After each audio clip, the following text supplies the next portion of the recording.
यदि मुस्लिम युवा भटक जाता है तो वो जिहादी बनता है, ऐसे ही यदि कोई हिंदू भटक जाता है तो वो कांग्रेसी बनता है। वो पूरी रात टकटकी लगाए ऊपर ही देखते रहते हैं, उनकी आंखें सूज गई हैं, उनकी गर्दन में बल पड़ गए हैं, कौन सा प्लेन आ रहा है, कब अटैक होगा। जैसे 4 राफेल उड़े, उनकी सारी सेना बंकर में घुस गई। शादी कर रही हैं पाकिस्तान में, रहती हैं हिंदुस्तान में, शोर इनके पाकिस्तान में, बच्चे इनके राशनदान में। ये कन्विंस करा करा के टूरिस्ट को वहां लेके गए। जिसकी सबसे पहले हत्या हुई शुभम, उसकी पत्नी का जो स्टेटमेंट सामने आई, उसने कहा कि खच्चर वालों की बातों से मुझे लग गया था कि कुछ अनहोनी होने वाली है। वो कह रहा था आपके शोर कहाँ हैं, उनको साथ रखिए। मुझे बताइए कांग्रेस के दामाद का क्या स्टेटमेंट सबसे पहले सामने आई? वो कह रहा है भारत के अंदर मुस्लिम जो है ना वो अपने आप को दबा हुआ महसूस कर रहा है, इसलिए वहां पे जो हमला हुआ। कांग्रेस के जो बड़े बड़े नेता है ना वो पोस्टर बॉय बने हुए पाकिस्तान के अंदर। नमस्कार, आप देख रहे हैं वो न्यूज और मैं हूं आपके साथ विनायक कुमार। देखिए, पहलगाम के अंदर अटैक हुआ, उसके बाद भारत के प्रधानमंत्री के साथ 140 करोड़ जनता खड़ी है, लेकिन उसके बाद अब विपक्ष सवाल उठा रहा है कि प्रधानमंत्री को पहले पाकिस्तान को मुंहतोड़ जवाब देना चाहिए। वो प्रधानमंत्री जो है, अब उनकी कैबिनेट के मंत्री कह रहे हैं कि पहले भारत के अंदर जातीय जनगणना हो। जो सरकार एक समय में जातीय जनगणना के विरोध थी, आखिर वही सरकार जातीय जनगणना क्यों करवा रही है? आम जनता के बीच में है, जुड़ेंगे, बातचीत करेंगे। क्या नाम है आपका? मैं मिस्टर अरोड़ा, दिल्ली से। अच्छा अरोड़ा जी, क्या कहेंगे, ये जो सरकार है पहलगाम को जो है जिस तरह से आतंकी हमला हुआ उस पर जवाब पाकिस्तान को ना देकर अभी जो है कहा जा रहा है कि अब जातीय जनगणना हो? ये कैसे बोल सकते हैं पाकिस्तान को जवाब ना देकर? मिलिट्री को पूरी छूट दे दी है, तो क्या मोदी जी पूरा दिन पाकिस्तान पाकिस्तान करते रहे हैं? क्या भारत के और काम नहीं है? अभी वेव्स की मीटिंग थी, वो भी अटेंड करना जरूरी था। चुनाव आ रहे हैं, वो भी देखने जरूरी हैं। ये तो पाकिस्तान वाली मोदी जी के लिए तो छोटी सी बात है। मोदी जी के लिए क्या किसी ने सोचा था कि 2008 का 2011 का जो मुख्य आरोपी मुनव्वर राणा वो भारत में लाया जाएगा? सब लोग भूल चुके थे, लाए ना मोदी जी भारत में। मुझे बताइए, यदि यूपीए की सरकार होती तो क्या अभिनंदन सकुशल वापिस आ सकता था? क्या यूपीए की सरकार होती तो क्या सर्जिकल स्ट्राइक हो सकती थी? नहीं हो सकती थी। सभी को मालूम है मोदी जी ही बदला लेंगे। मैं आपको बता दूं, इतना जो है पाकिस्तान में आतंकवादी नहीं है जितने भारत में गद्दार बैठे हैं। अच्छा। जैसे ना हम कहते हैं ना, कोई मुस्लिम युवा भटक जाता है, यदि मुस्लिम युवा भटक जाता है तो वो जिहादी बनता है, ऐसे ही यदि कोई हिंदू भटक जाता है तो वो कांग्रेसी बनता है। अच्छा। देखो, सभी को मालूम है जब यूपीए की सरकार थी 2008 में सबसे अधिक भारत में ब्लास्ट हुए। क्या महाराष्ट्र, क्या दिल्ली, क्या जयपुर, क्या असम, क्या नहीं। असम में 470 लोग मारे गए थे। 166 महाराष्ट्र जो मुंबई ब्लास्ट हुआ, 166 लोग मारे गए थे। उसके बाद बराक ओबामा ने अपनी प्रॉमिस लैंड बुक के अंदर मेंशन किया कि उस समय की जो कांग्रेस सरकार थी वो रिलक्टेंट थी, वो इच्छुक ही नहीं थी बदला लेने के लिए। उसने कहा कि इससे बीजेपी को हिंदू मुस्लिम होगा और बीजेपी को फायदा पहुंचेगा। मुझे बताइए, जहां जहां जगह जगह बम धमाके होते थे तो यूपी की सरकार क्या करती थी? एक ही काम करती थी, हम इसकी कड़ी निंदा करते हैं, इसके अलावा कुछ नहीं करती थी। अब जो है मोदी जी हैं, सभी को, इवन की पूरी दुनिया को मालूम है कि मोदी जी बदला जरूर लेंगे। सिर्फ कांग्रेस जो है उसी को जोड़ा लग रहा है। आज सुप्रिया श्रीनी तो कह रही हैं 10 दिन हो गए, आप उनकी नींद नहीं हराम कर रहे, विपक्ष की नींद हराम कर रहे हो। देखिए, पाकिस्तान सेना जो है उनकी नींद हराम है। वो पूरी रात टकटकी लगाए ऊपर ही देखते रहते हैं, उनकी आंखें सूज गई हैं, उनकी गर्दन में बल पड़ गए हैं, कौन सा प्लेन आ रहा है, कब अटैक होगा। जैसे 4 राफेल उड़े, उनकी सारी सेना बंकर में घुस गई। उनके आर्मी चीफ आसिम मुनीर 1 हफ्ते के बाद आज नजर आए हैं, अपने परिवार को लंदन में भेज दिया। 500 कहते हैं इस समय 250 से अधिक आर्मी ऑफिसर जो रिजाइन कर चुके हैं पाकिस्तान से। 1200 से अधिक जो आर्मी जो है वो रिजाइन कर चुकी है।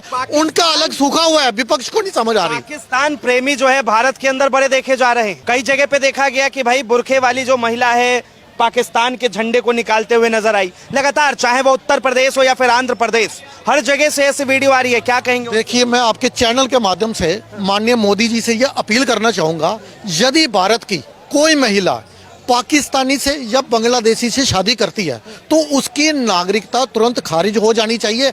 ऐसा एक बिल लेकर, सख्त बिल लेकर इस तरह से मोदी जी को लाना चाहिए कि जैसे कोई महिला बाहर शादी करती है उसकी नागरिकता तुरंत खत्म हो। देखो, अभी मैं सुन रहा था अश्विनी उपाध्याय जी जो बड़े वरिष्ठ वकील हैं, भाजपा नेता हैं, उन्होंने बताया 5 लाख महिलाएं जो हैं सामने आई हैं कि इनका वीजा कैंसिल कर रहे हैं। जिन्होंने, देखिए, इनके जो महिलाएं हैं शादी कर रही हैं पाकिस्तान में, रहती हैं हिंदुस्तान में, शोर इनके पाकिस्तान में, बच्चे इनके राशनदान में। कहाँ लिखा है संविधान में, कुरान में, या भारत की किसी किताब में? देखो, अब इनको तभी तो सामने आए अब ये कह रहे सीमा हैदर को कब भेजोगे, उसको भेजिए, उसके पीछे सभी पड़े हुए हैं। देखो सीमा हैदर के पास उसको एक बेनिफिट मिल गया, उसके पास वीजा नहीं है, सरकार ने बोला इनका वीजा कैंसिल करो, उसके बाद तो वीजा नहीं है तो कैंसिल क्या करोगे। दूसरा एसआईटी द्वारा उसकी जांच चल रही है। तीसरा उसकी नागरिकता के लिए उसकी एप्लीकेशन जो है वो भारत के प्रेसिडेंट के पास लंबित पड़ी हुई है। तो अभी बहुत सारे फैक्टर हैं कि सीमा हैदर अभी नहीं जाएगी। लेकिन ये जो 5 लाख महिलाएं मुस्लिम सामने आई हैं उसके बारे में अश्विनी उपाध्याय जी ने ये कहा कि अगर इनके हम एवरेज 5 बच्चे भी मान के चलें तो 25 लाख बच्चे जो भारत की जो सरकार की जो योजनाओं को फायदा ले रहे हैं और ये अडल्ट हो चुके हैं, कोई सीआरपीएफ में चला गया है, कोई पुलिस में शामिल हो चुका है, तो मैं 25 लाख में से सिर्फ 25 ही मान लो आप, यदि वो जिहादी होते हैं, यदि 25 ही अपने देश के साथ गद्दारी करते हैं तो ये कितना बड़ा सिक्योरिटी लैप्स हो सकता है। अभी ये कहते हैं कि वहाँ सिक्योरिटी लैप्स हुआ पहलगाम में, लेकिन आपको जानकारी के लिए बता दूं कि पहलगाम का जो 22 रन वाला एरिया है ना, उसे 2 दिन पहले बिना सरकार की परमिशन के, बिना पुलिस की परमिशन के खोल दिया गया। केंद्रीय एजेंसियों को नहीं मालूम। ये 20 अप्रैल को वो 22 रन का रास्ता खुला, 20 और 21 को 1000 के आसपास पर्यटक वहां पहुंचे, 500 आर्मी पर्सनल खड़े हैं पहलगाम के अंदर, वहां पे कोई नहीं था। और वहां पे जो कुछ देखो ये जो है ना, जो थे खच्चर वाले, ये कन्विंस करा के टूरिस्ट को वहां लेके गए। जिसकी सबसे पहले हत्या हुई शुभम, उसकी पत्नी का जो स्टेटमेंट सामने आई, उसने कहा कि खच्चर वालों की बातों से मुझे लग गया था कि कुछ अनहोनी होने वाली है। वो कह रहा था आपके शोहर कहाँ हैं, उनको साथ रखिए। कितना होने वाली थी, अनहोनी हो गई, ये मानते हैं, जवाब उन्हें देना है ये भी जानते हैं। लेकिन इस वक्त जो भारत के अंदर बैठे हैं भारत का नमक खाकर, और वो लोग कह रहे कि भाई मोदी जी जो है पाकिस्तान को जवाब नहीं दे सकते, पाकिस्तान के हाथ पे हाथ रख के बैठा रहेगा। उनको ओ इंडिया अलायंस जब विपक्ष या क्या नेहा राठौर, क्या राकेश टिकैत, नरेश टिकैत, क्या ये वाड्रा, ये क्या बोल रहे हैं मुझे बताइए। कांग्रेस के दामाद का क्या स्टेटमेंट सबसे पहले सामने आई, वो कह रहा है भारत के अंदर मुस्लिम जो है ना वो अपने आप को दबा हुआ महसूस कर रहा है, इसलिए वहां पे जो हमला हुआ। अरे भारत का मुस्लिम खुशहाल है या दबा हुआ है, जहां 4 भाई रहेंगे, खटपट होगी, उसका हमारा आंतरिक मामला है। क्या इसका फायदा कोई दुश्मन देश उठाएगा और आप उसको क्लीन चिट भी दे दोगे इतनी जल्दबाजी में? इनको माफी मांगनी चाहिए। देखो कांग्रेस के जो बड़े बड़े नेता है ना, वो पोस्टर बॉय बने हुए पाकिस्तान के अंदर। एक सवाल है, देखिए मैं एक बात आप कह रहे कि भाई हमारे देश के हैं, भारत के हैं, हम में जो है खटपट होगी, भाईचारा है, तो फिर वो महिलाएं कौन थी किनके घर से आई थी जो लोग पाकिस्तान का झंडा उठा रही थी सड़क से? देखो वो वही महिलाएं थी, मैंने आपको क्या बोला, 5 लाख महिलाएं अभी सामने आई है, ज्यादा भी हो सकती हैं, जिन्होंने शादी करी हुई है पाकिस्तान में और रह रही हैं हिंदुस्तान में। बच्चे पैदा यहाँ पे हो रहे हैं, उनके शोहर जो हैं वो बच्चे पैदा करके इनको यहाँ भेज देते हैं, जाओ भारत में अंदर वहाँ लाडली बहन योजना या जितनी भी भारत सरकार की योजनाएं हैं उसका फायदा उठाओ, राशन फ्री का लो, आप सब कुछ बच्चे वहाँ पैदा करो। और मैंने क्या बोला, उन्होंने बोला अगर 5 लाख महिलाएं हैं तो 25 लाख बच्चे अगर मान के चले हम, उनमें से मैंने आपको बोला कि यदि 25 भी जिहादी होते हैं तो क्या होगा। इतने पाकिस्तान में आतंकवादी नहीं है जितने भारत के अंदर गद्दार बैठे हुए हैं। इसकी सरकार को देखना चाहिए। क्या बोला मैंने कि यदि कोई मुस्लिम भटक जाता है तो जिहादी बनता है, यदि कोई हिंदू भटक जाता है तो वो कांग्रेसी बनता है। इसको सभी को मालूम है। देखो यदि अभिनंदन वापिस आया, मुझे बताइए यदि यूपीए की सरकार होती तो क्या अभिनंदन सकुशल वापिस आ सकता था? यदि यूपीए की सरकार होती तो क्या सर्जिकल स्ट्राइक हो सकती थी?